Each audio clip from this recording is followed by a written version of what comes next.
it just comes down to, first of all, the sound development, because a lot of people try to start producing and are like trying to skip steps. Like if you started producing 6 months ago, odds are you haven't even spent enough time in Ableton to make what I would consider a record. And that's nothing to be ashamed of. It's just that's how it works, you know?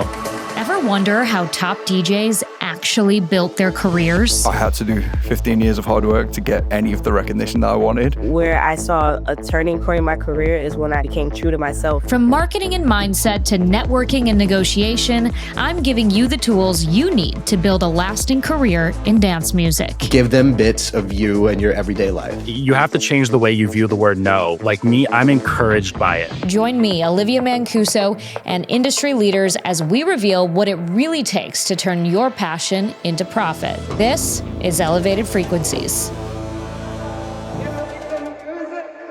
Something I've learned building in this industry. The career you want doesn't come from going viral. It comes from professional relationships. And that's exactly what TrackStack was built for. The industry keeps giving artists tools designed for casual listeners, but TrackStack was built for the professionals who invest in each other. TrackStack Pro puts you inside a network of labels, curators, and artists who are genuinely invested in each other's career, where every submission becomes a contact, and every contact is a relationship that can turn into a collaboration, a booking, or a door you didn't even know existed. And those relationships are yours to keep. No algorithm deciding who sees your work, and no platform holding your contacts hostage. Go to trackstack.app and use code ELEVATED for 50% off Pro for 3 months. That's trackstack.app, code ELEVATED. I'm so excited that we're finally doing this. It's long overdue. Me too. We have something in common, I think. We both don't make music. But somehow you have grown this incredible underground label. Yeah, absolutely. Well, first of all, I will say that I think there's a lot of labels that are obviously DJ curated, and it's great because you have a DJ who's gonna support the music, and obviously, you know, they know the dance floor very well.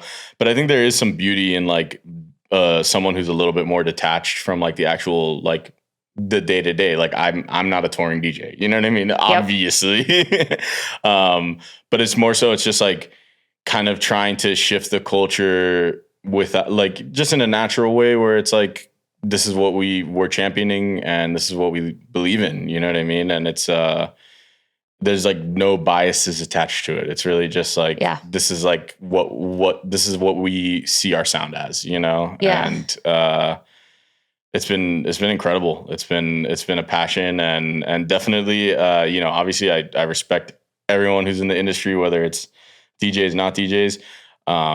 But yeah, I think there's room for everything, you know, that's really what it comes down to.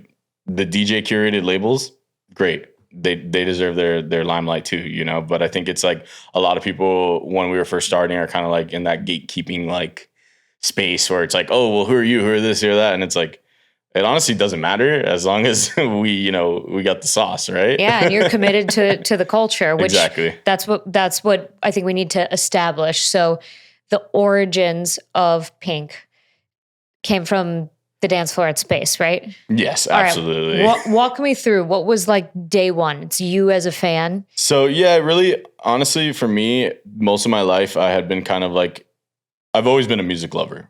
Hip hop, you know, I used to go to Rolling Loud all the time. You know, was a big fan of like Kendrick, J. Cole, and that was like kind of like a driving force for me. As you can see, obviously like sports a lot too, but I am very like sports minded. So I did used to work in the sports industry for a long time. I was in the communications department at the Marlins for a while, worked for a local soccer team. So kind of my dream growing up was I'm going to work in sports. I'm going to be a sports broadcaster. Like that was like all I loved, you know? And then once I actually started working in sports, I just felt like there was like a disconnect between what I thought it would be and like what it actually was. Like it was like I was being grinded to the bone. You know, there were great moments, but something just didn't really like add up for me. And I did that for most of my post-grad life for about 5 years. And I ended up going to 3 Points Music Festival to see a band. It was Krungbin, which they're like a Texas band. Amazing band. But that was what got me there. And like my friends were like, hey, you should come out, check out, you know, XYZ. And I ended up seeing Peggy Goo and a bunch of other like artists and DJs and stuff. And it really like I was like, man, I like this environment. The people around me were cool, nice. It was like welcoming, you know, and it did kind of feel like, you know, the original house movement. Like I could feel it, you know, and I didn't know about it back then, but like obviously now, like thinking back, I'm like, it does kind of remind me of like the original house movement of like a space for everyone, welcoming and such like that. So started going to space, making my own friends. I would go alone a lot of the time, you know, solo sender as we call it. And it was more so I was just going because I really truly enjoyed the music and it like made me feel comfortable to be there, you know? And it was like, I'd look forward to it. Oh, I'm going to go. And then eventually I got put onto PAWSA in 2022. I went and saw him at space for a 6-hour vinyl hybrid set. The most immaculate set I've ever seen in my entire life. Like I you know, obviously I'm sure a lot of people know that I'm a big fan of PAWSA. Especially that was like a big part of like my platform would be like sharing his videos and such, you know, kind of ID hunting. But that was like when I found my sound, you know, I would say that moment, like just being there, hearing all the music he was playing, it was like that, the groove just like kind of like, it just awoke something in me, you know? And are you originally from Miami? Yes. I hear like the accent, like a little bit. It comes out in certain words. Yeah, exactly. No, I'm born and raised in Miami. I went to Florida State. That was like my only time outside of Miami, until now, of course. Yeah. I love it. So you were inspired to start this anonymous Twitter account. Exactly. I don't know too much about burner history, and you and I have kind of chatted about that in the past. I remember obviously John Summiff, who's you know now a friend of mine, and you know he went legit too, which is really cool. That was what only thing I knew, and then I signed back onto Twitter like months later, and I'm like, what are all these accounts? And like, there's so much going on. So when did you get into the mix? That was Music Week 2023. I was at space, and by this point I kind of already was in the scene in the sense of like, you know, I had made good friends with Promoter, a bunch of other just like-minded like ravers and such.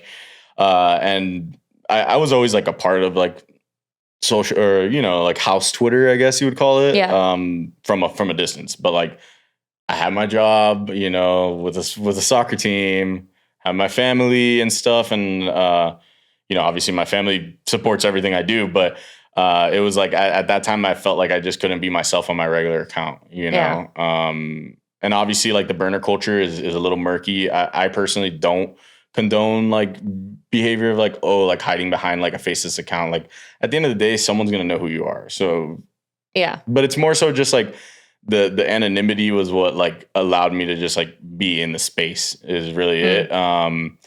And it was actually called Findom Bresky. That was the name of the account. And it was, I mean, don't get me wrong, Dom Bresky, great DJ, but it was more so just like, it was like the best pun I could think of. Yeah. And just churning it. And obviously, so John Summiff actually is a pun of like some if. Yeah. A lot of people don't know about that. But like once that started with the puns, like people were like, oh, like every new burner would be just like, yeah, like exactly like that Findom Bresky, like it was like Dom Bresky with a Findom like edit or something. Then eventually I did rebrand to and at that time it was meet me at front left. People would come and it was like ARC picked up on that, like, which is crazy that you were like getting like a festival brands from out of the States attention. Absolutely. So I came to ARC in 2023 at the end of the year, so that was already 5 or 6 months into it as Findom Bresky. That was my favorite ARC, by the way. That was a great one. So good. I did very much enjoy it. And yeah, that was just like, I met so many people from around the Twitterverse and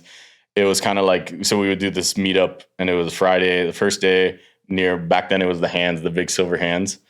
And it was like, oh, meet me at the Hands, whatever. Just met a bunch of people. By like the end of the weekend, people who were meeting each other through like the meetup were like buddies. Like they were friends, like independent of me, you know what I mean? So it was kind of like this community building thing. And then that year it was kind of like, I just realized I was like, well, don't really want to attach myself to a DJ first of all, because, you know, I don't want to like be stealing their likeness or credit or whatever. Right. And it was just kind of like trying to find something like a little bit in my own like vibe, and obviously was a big PAWSA fan, so it's like mildly attached to PAWSA because of the Pink Panther, the Groovy Cat song he had.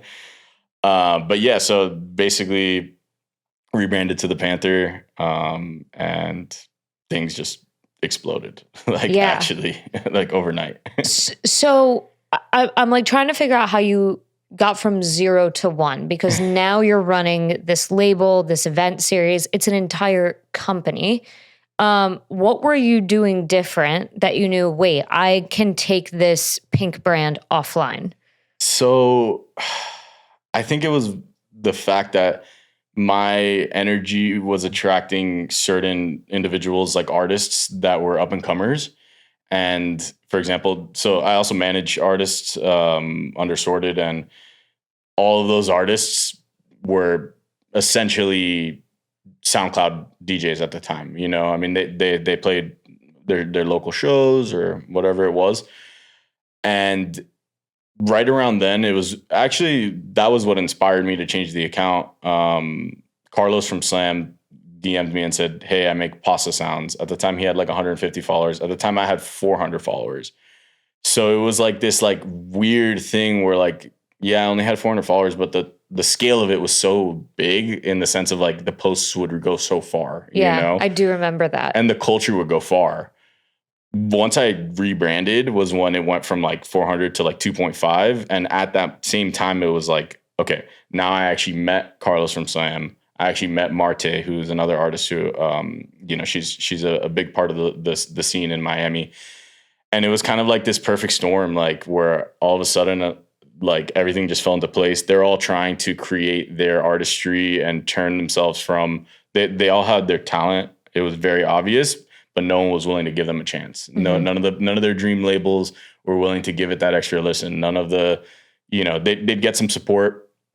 And it was kind of like this moment right as that was happening. I started the Instagram account and was making the memes and stuff. Like I did, it was actually Valentine's Day. Just did the Valentine's Day cards. Very simple. Yeah. It was a lot of fun. And it's every Valentine's Day I try to bring it back just because it's like, that's like the roots of it.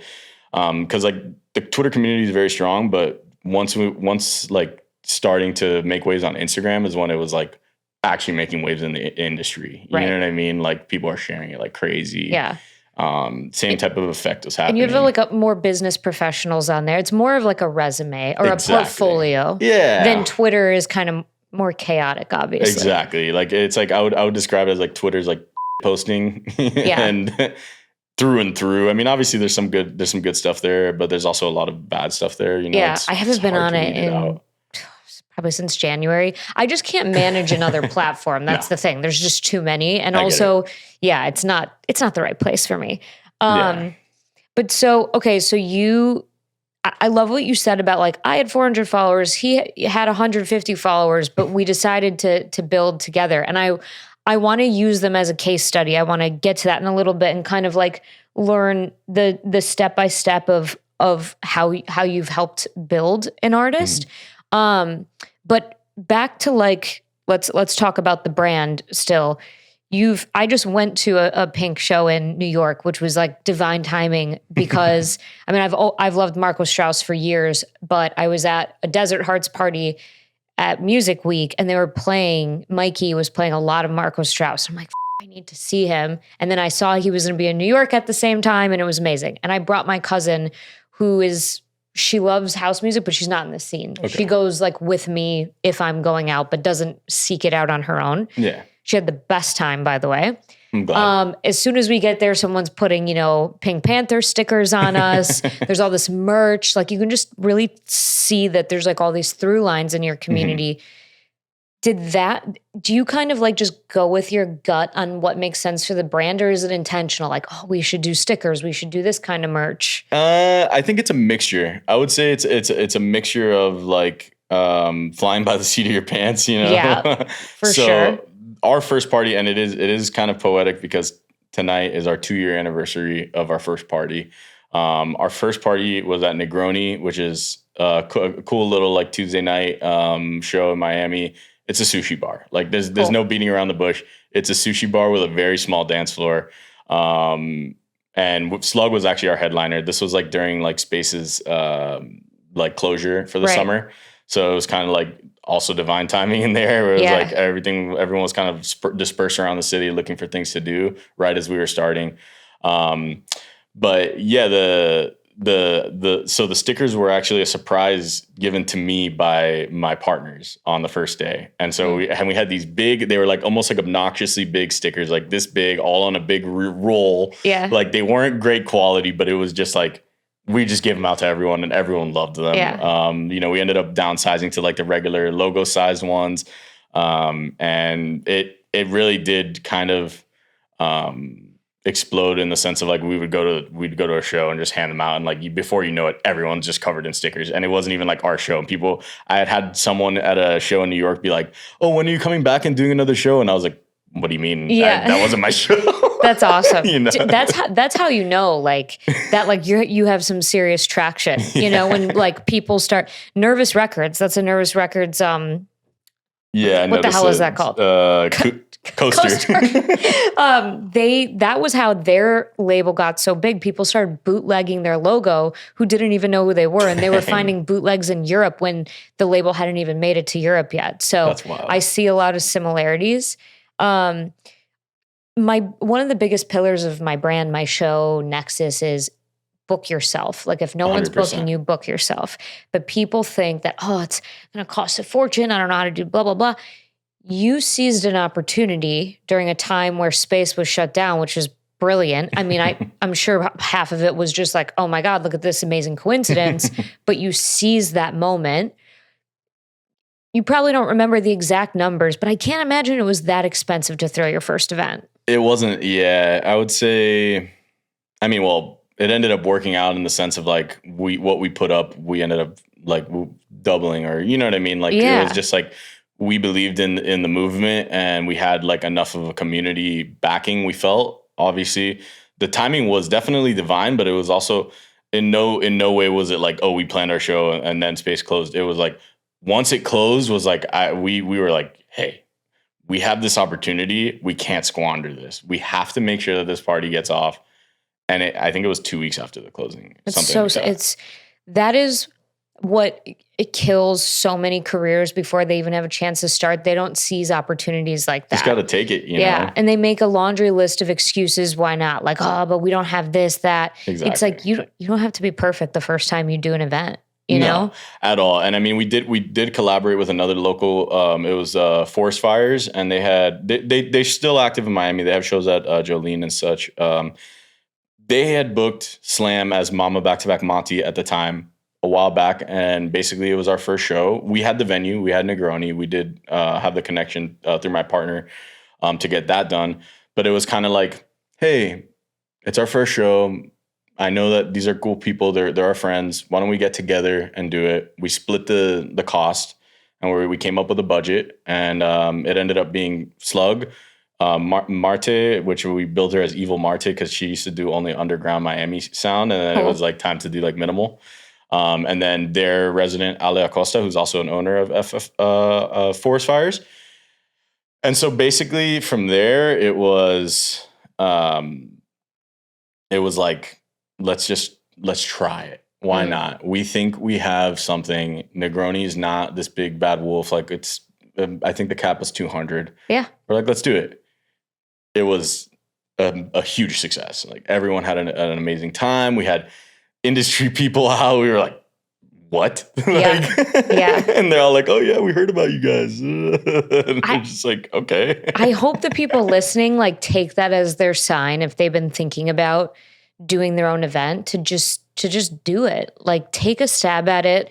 Even if it doesn't go the way that you anticipate, at the end of the day, like unless you're colossally something up like what's called Fire Festival, people aren't going to remember. Like they'll just, you know what I mean? Like I think people are so afraid There's not much to lose. No, there's not. But you're putting on music for people. Like even if 10 people show up, okay, that's data of what you need to do different next time. Exactly. as you guys are growing, you're very rooted in the underground with your sound, obviously how things started from a place of being anonymous, but your community is growing. So do you ever have that internal battle of like underground versus expansion? How do I maintain this same feel? I do think that it's kind of like walking on a tightrope, and I've talked about it with my A&R. We basically curate the label together. Messus, great guy, great friend of mine, and an artist that I manage. It's kind of like this fine like thing where you're not selling out for streams or visibility, but yet you're kind of staying like at the same time you are trying to appeal to the masses in a way, like instead of going like, how can we get 2 million streams and get our stuff played on, for example, the main stage at Ultra or something like that. We keep it where it's like we're staying true to the sound, which really has evolved, of course. When I first started, don't get me wrong, I believed in what we were doing, but I was very much an amateur, like in the sense of like identifying sound. Obviously I had a knack for it, but like I couldn't give notes to an artist of why this needs to change, or what to change, How did you learn that? Because that's something that I have also struggled with. People ask me for feedback on their music all the time. I'm like, I know in my head what I think about it, but I don't know how to communicate it. I think, going back to Messus, he basically just sat us down once we got started. He was the first artist we ever signed to the label. He had just moved from the UK. My partner randomly found him. It was like another like just perfect storm. Mm-hmm. That's pretty much what all of this is a perfect storm. But he sat us down and he had this song Drowning, which I gave him the sample from A Boogie, and we released it as like a SoundCloud edit. He basically just brought us to his place and just showed us exactly what everything was. This is synth, this is the drum, this is that, like, or it's, the drum channel and all the stuff in that channel. That's how he organizes his music. But that was like the first spark. But even then, there's so much more to learn. There's so much. It's overwhelming. It is very much. But for me, it's been just constantly sitting in the studio with him, with AJK, my other art. It's like an internship. Like, genuinely, like I think a lot of people wouldn't find it fun to sit behind someone playing the same notes a million times in a row. But watching the process, like I can tell them to change something without even knowing how to do it at all. Like, you know what I mean? Like I do not know how to do it, but I can be like, oh, that feels like maybe this part feels a little rushed, or oh, this part feels a little drawn out. Like I think it's kind of like a sense, like it's like a sixth sense of feeling like what the crowd might feel. Yeah. In the sense of timing, and I feel like it almost kind of stems back to when you like show someone a song that you like, and like all of a sudden you start to like you're like, wait, I don't know, maybe they don't like it, or you start to kind of like overthink it. When we first were releasing music, I was overthinking everything we released. I was like, oh, I don't know about this one. Even if it was like one that I believed, like I'd like it, but it was just like almost like imposter syndrome, You're just kind of like, I'm like, well, it's once you get the reps in too, you have more confidence in yourself. Exactly. But like studying by being on the dance floor is the most important thing. And I think there's a big problem right now with a lot of people coming into the scene now. Listen, I don't think you only having like a year of being a house music fan disqualifies you, but those years of experience on the dance floor can be transformative, and you can hear it in the music. Like for me, it's when I hear an artist that I've been listening to, forever, who's been a DJ, 15, 20 plus years, and you hear the through line between their whole discography. You're like, wow, like this reminds me of this track they did 10 years ago, but it's like a little bit updated, and like this is a signature sound of theirs or a feeling. And that's just experience. Experience is like such a beautiful thing. And I think maybe that was one of that's one of the problems I had with other burners was like, guys, like these opinions are like, you're like a baby calf, like just born. Like you have to sit in it and experience, and like it has to come from a more informed place. But every young person thinks that they know everything right off the bat. I did. I was a little like when I was 23 years old. Like I thought I knew everything. So As was I. yeah, so like I get it, but the experience just makes everything better. Absolutely. I think, and also it's just kind of the ebbs and flows of like, maybe like that moment when I found PAWSA sound, I had been through so many different sounds at that point. Like it was just like, oh, I'd like maybe go with my friends to a dubstep show because that's what they were doing. Had some fun. Didn't really like feel it. Oh, I'd go and see, other more like deep tech house, like had some fun. But like, I feel like you do need to kind of just be out there to really gain like a sense of like feeling of like, oh, this is that. And everyone's like, oh, what genre is this? And I'm like, unfortunately, I don't think there's anything that you can just say it's this genre. Not anymore. No, I get so confused. I had this conversation with Lee Burridge a couple weeks ago where I was like, I think it's a good thing that like the genres are kind of all blended now. He goes, it is, except for how they categorize you on Beatport. It affects your sales. And I was like, I never thought of that. Yeah, that's been something that we've been battling. Obviously, we started as a minimal label, and we do still like. So that's why whenever someone asks like what our genre is, I say slightly above ground minimal tech house. Slightly above ground. I like that. And that's kind of like, and it's not like, oh, that's what we were trying to be. No, it's just how I can describe what what resonates with us. Sure. But yeah, it's the genre thing is a little like, sometimes it'll get recategorized to tech house or indie dance or. Yeah. And God, what even is indie dance anymore? I mean, I think it's definitely the Maccabi sound is like what's like championing the indie dance, but it's indescribable. Yeah. It's Yeah. like, I know. It's crazy. So if you have one of these artists who like they're a cracked producer, like they sound really good, maybe they don't have a ton of followers, what is your criteria for like either management, booking, label perspective of like they have the right qualifications? Is it their personality, their mindset? What intrigues you about learning more about an artist? I would say for me, everything stems from, obviously you have to be able to market a person. Like it's the same thing. If you're a DJ, you're marketing yourself. We all know that. Everyone should know that. But I think from a standpoint of like who I would want to personally work with, it just comes down to first of all, the sound development, because a lot of people try to start doing producing and are like trying to skip steps. Like, don't get me wrong. I get it. Everyone has their aspirations. Okay. You want to be on our label. I get that. But if you started producing 6 months ago, odds are you haven't even spent enough time in Ableton to make what I would consider a record. You know what I mean? And that's nothing to be ashamed of. It's just that's how it works. Yeah. Yeah. From a management standpoint, I personally everyone who I work with is someone who I know personally and am friends with. And it's not even in the sense of, oh, I just want to work with my friends. It's more so the fact of like, what you're doing as a DJ is not in any way, shape, or form.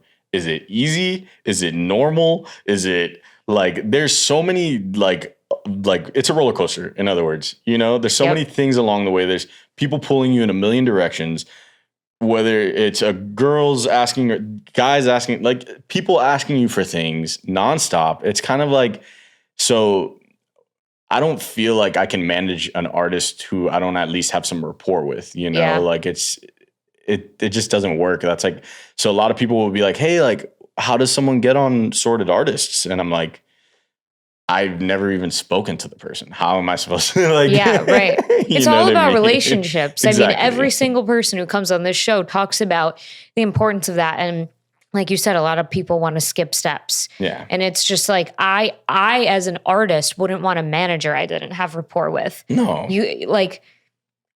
It's such an intimate thing. Like you said, there's nothing normal about working in this industry. And when you realize like you're locked in with someone listen, you can always part ways, but then that's like wasted time.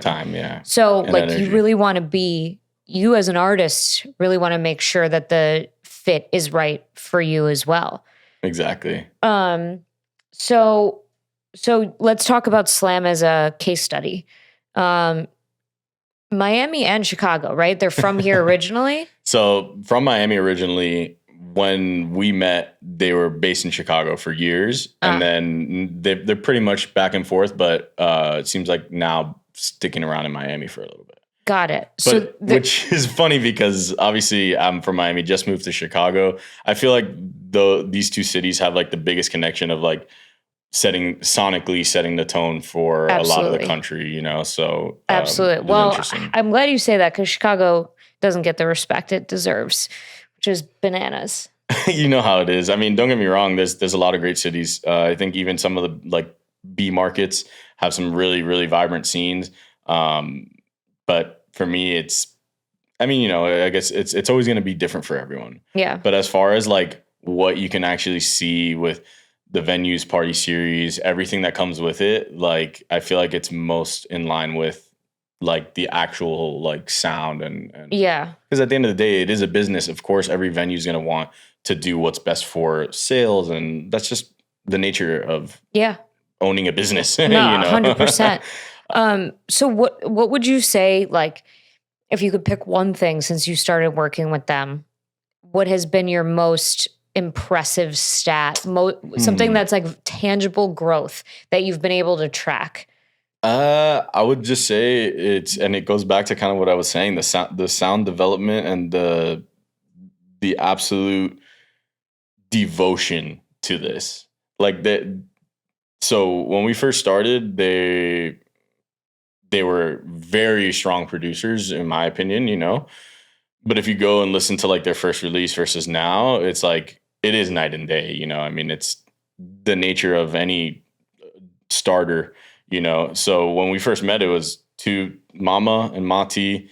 I believe that they were pretty much like the next up, you know. That's what we always call it, next up, slam next up. But I think from a standpoint of marketing themselves and also developing their sound, but in a way where it's not fitting into any category. No one will hear their music and say, this reminds me of XYZ. It could. Okay. Oh, it'll remind you of, there's always going to be a little bit of like, influence. Yeah. There's always going to be influence. There's always going to be references and such, but I feel like they've done such a phenomenal job of creating their own sound, sticking to it, and then from there, growing the sound itself. Like instead of it just being, oh, how can I get on X label? How can I, they started their own label, Impact. And the reason for it is quite frankly, because a lot of the times they can make these tracks that are so special, so unique, so powerful, but that just don't fit anywhere. Yeah. I mean, I would say if inherently anything that they make could fit on PNK Records, because they're like, they basically were like at the outset of it. And so no matter where they go, it'll always will go with them, Mm-hmm. But for example, some of the major labels, I mean, I don't really like the term major labels, but let's just say the big tastemakers, the ones who, if you get on there, it's big for your career. A lot of them just aren't willing to take the chance on a sound like that. And that's okay. Whatever they want to do. But the point is, I think a lot of artists just devote so much of their time to trying to get on those labels instead of trying to develop their sound. And that's, to me, is by far what separates Slam from anyone else who was in their shoes 2 years ago. I love that. That's such a great distinction. It's one thing to like have a goal of like building towards something specific. And I always champion that. But what you're saying is if you do that first, developing your sound, it will naturally align with the goals that you have. Exactly. So don't try to fit into this box. Create your box and it will fit where it's supposed to go. Yeah, and I mean, there's always going to be some ebbs and flows to that. Maybe you do draw inspiration from certain sounds. Okay, that's fine. But I think being authentically you is what takes you up to the next level. Absolutely. You're, a trendsetter in a way. Like you have your finger on the pulse of what's hot. And I really respect that because I have instincts, right? But being on the business side of things, like that's really where my focus is. So like business trends and the way artists' careers, like from that perspective, I'm locked. But sometimes, and I think because I'm like I'm in old head territory, right? Like what I listen to and like how long I've been listening to this, it gets lost on me and like someone pops up out of nowhere and I'm like, holy shit. And I wish that I had more time to do that sort of discovery. Yeah. What do you think? Like, what are you seeing right now, the trends that are priming us for 2027 and beyond? I think the sound that, I mean, obviously I'm always gonna say that like the sound that we're pushing is what's coming next. But I do feel like in general, house music is starting to become a little bit more normalized in regular settings. For sure. And that alone is kind of creating just like everyone kind of wants to be a part of it now, you know? Yeah. So I do feel like the non, like it's like that tech house sound where it's like a little bit more palpable to being played with people who don't like house music. You know, when my solid core coaches who like I thought were Swifties are playing like real tech house in class, like in Pilates, I'm like, okay, that's weird. I've definitely noticed that. Yeah. Over like the past couple of years, that like specific coaches, like their taste, and I'm like thinking, when did you learn about this song? No, it's absolutely happening. It's coming more to limelight. It's also becoming more, I feel like it's becoming more acceptable in the house, like just like to people who would have normally 10, 15 years ago been like, oh, raves? Yeah. What are you doing there? Oh, you're getting up. Yeah, drugs. Yeah. You know? And I think it really has to do with, I guess I could call it my generation, but I think anyone from like the 25 to 35 range, this is regular, you know? Like, for example, me, I have a lot of friends from my past who aren't into house music. Everyone is fully respects what I'm doing and understands that it's like, it's entertainment. Like, yeah. You're going to say, oh, everyone's getting up. Have you been to a football game? Like, because I can't remember the last time I had like a normal experience at a football game. Dude, sports culture drinks way more than house music culture. You know, and then the regular concerts, go to a rap show, go to this. That's just what it is. Like, people like to let loose in entertainment spaces. So that's always going to be a thing. But I feel like it's becoming more generally accepted. But from a sound standpoint, I think that's kind of what we're trying to champion is the next wave. You know, I mean, I'm very excited for, our schedule that we have planned for the next 6 months per se. And it's just, I think for me, it should always kind of like lean towards like what is going to come on in a room and like light up a room, and not even in the sense of like, yeah, or, oh, that was sick. Like, no, it's not about that. It's about, it's a feeling. It's an energy. It's a vibe. And I think that's one thing that I would say separates like our curation from most, is the fact that like you can kind of hear a song creep in a room and just be like, I think that's PNK, you know? Yeah. It just based on like the aura of it. Yeah. You know? And it's not even like, I obviously it's always, that's my life. That's all I do is listen to this stuff and identify what fits, what doesn't. You know, me and Messus together have kind of like shaved it down to where we see it. But that's the underlying feeling for me, is like just a joyful thing that can kind of give people a reason to move in a good way and just kind of let loose. You know? Yeah, I love that. For other people out there listening to the show who want to start their own thing, who feel like they have an idea or a budding community, what's your advice to them to get started? I would say the first thing is to make sure it's the same thing about skipping steps. You know, well, don't get me wrong, we definitely had so when the idea came to life, it was pretty much Beltran said, hey, start this label. Obviously, I wasn't gonna not do that. If Beltran tells you to do something, you do it. Yeah. You know.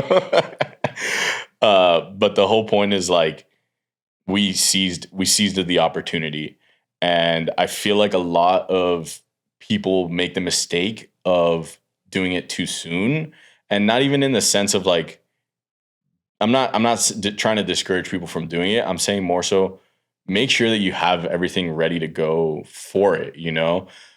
Take your time with the branding. Take your time with creating, and we don't have like a brand Bible. It's basically like right here. Yeah. You know what I mean? Like, and you know, we are a team. We have a lot of different on the merch side. We have some people who help us with that. But like in general, you have to kind of create a brand and be able to kind of set your own rules of what can this brand look like? What can it feel like? What can it represent? For example, a lot of people would think, oh, it's PNK Records. Oh, I'm sure all their cover arts are just pink, this, that, everything is just pink. Well, yes, we have our PNK parties. They do lean. It's like, it's a pink party, but you know, I always say PNK for SEOs. It's just easier for people to find it. But like, for example, all of our artworks barely even have pink on it. And it's because I don't think it should be that one dimensional. Nothing should be that one dimensional in this space, you know? For sure. But I think if someone I think that's the first thing is the branding. The next thing is from a resource standpoint, like I think a lot of people make the mistake of jumping the gun in the sense of like not having the artists ready to go, or maybe not having the relationships there yet. And that's nothing to be ashamed of. It's just a matter of working harder to build those relationships. And then, of course, I do think from a standpoint of like, if you're just starting something like just cold from the beginning, I feel like you have to do some level of grassroots like marketing in the scene in some way, shape, or form, whatever that means to you. You know, for us, it was memes, videos, stuff like that. I mean, I will say that wasn't all done with the intention of creating a label. That was just where it presented itself. But I do think that just like starting something from scratch without a platform is very, very difficult. Yeah. You know? Well, I love that. Those are 3 steps right there that someone can take. And maybe they're already doing some of those things, but I think that's a great order of operations. This has been awesome. I'm really glad that we finally got to do this. Absolutely. And I'm excited for everything to come. Heck yeah. Well, we will be definitely seeing each other in the future. I'm very excited to be in Chicago and hopefully bring the, you know, I feel like my main focus in life is to just try and like keep the original house movement alive, but in a new way. And getting the opportunity to come and do it here in Chicago is a dream come true. So thank you for this. Love it. Love it.